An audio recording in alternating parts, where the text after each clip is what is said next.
Amateurs de réalité virtuelle et de technologie immersive, c'est Nick de la team Deliver.com et aujourd'hui pour tous ceux qui attendaient une alternative aux différents casques de la société Meta Facebook, les Quest, eh bien sachez que d'après l'analyste principal qui sort souvent les fuites chez Apple, Ming-Chi Kuo, on devrait avoir un casque, une alternative made in Apple en 2022. Et donc si vous voulez en savoir plus sur ce casque qui devrait arriver l'année prochaine, je vous invite à regarder toute cette vidéo et bien évidemment juste avant à vous abonner si ce n'est pas encore déjà fait. Donc comme je le disais, d'après Monsieur Kuo, on devrait avoir ce casque qui devrait être présenté, si on se fie à ses dires, à l'occasion de l'événement iPhone de 2022. Donc on serait plutôt sur la période de septembre-octobre. C'est pas complètement déconnant, puisque si on prend le passé d'Apple, bien souvent les présentations de produits se font à l'occasion de la présentation iPhone. Faut bien avoir en tête que la présentation iPhone, c'est plus de 2 millions de spectateurs en direct sur l'événement, donc quand on veut diffuser un nouveau produit, le fameux One More Thing, c'est l'occasion de faire son buzz et de présenter une véritable innovation. C'est d'ailleurs ce qu'ils avaient fait avec l'Apple Watch en 2014 avec la présentation de l'iPhone 6, les AirPods en 2016 avec l'iPhone 7 ou encore la TV 4K en 2017 avec l'iPhone 8. Et d'ailleurs, on remarquera que ça fait donc 4-5 ans qu'on n'a pas véritablement eu de grosses innovations chez Apple. Ce serait donc sans doute pas du luxe pour Apple de présenter un nouveau produit complètement innovant, effectivement, en 2022. Bon, attention quand même, annoncer le casque fin 2022, ça ne veut pas forcément dire qu'il sortira fin 2022. Pour l'Apple Watch, par exemple, il s'était écoulé 6 mois entre le moment de la présentation de l'Apple Watch et sa sortie dans les commerces. Côté AirPods, on était à peu près à 3 mois entre les deux. Alors bien sûr, savoir qu'un nouveau casque de réalité virtuelle ou réalité mixte, selon Apple, ça pourrait être super cool à fin 2022, ce qui va quand même nous intéresser, c'est de savoir ce qu'on pourrait avoir de nouveau dedans.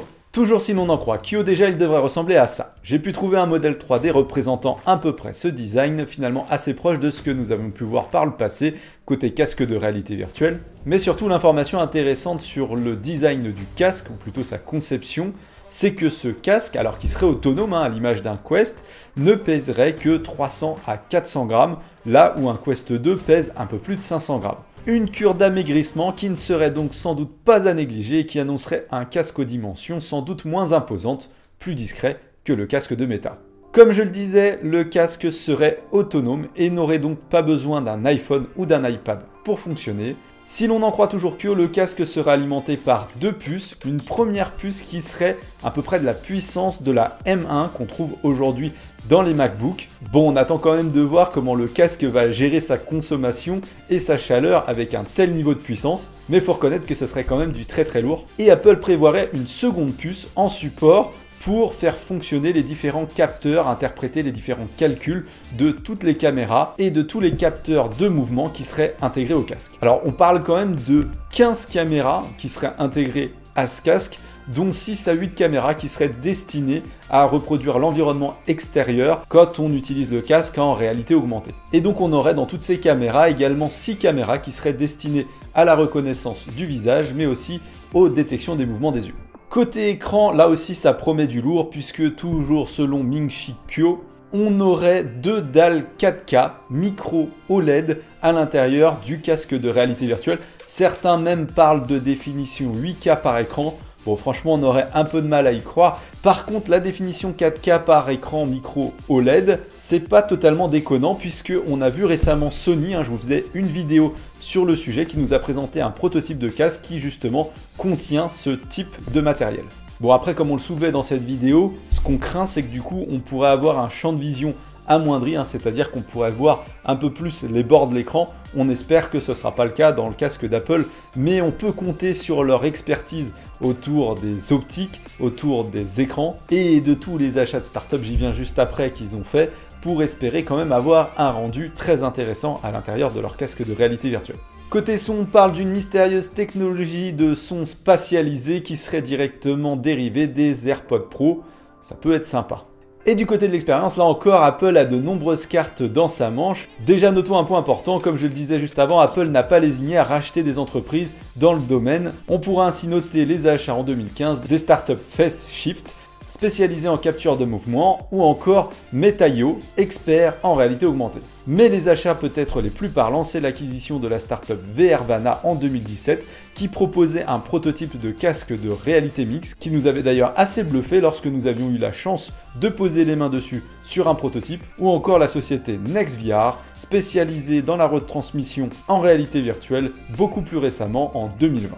Mais Apple a également pris beaucoup d'avance en interne sur la partie logicielle en proposant son ARKit dès 2017. Il s'agit de son kit de développement d'applications en réalité augmentée qui a permis d'amener un nombre très important d'applications justement AR, aussi bien sur iPhone que sur iPad, et qu'il sera sans doute très simple de porter sur le casque, si d'ailleurs il n'est pas compatible nativement.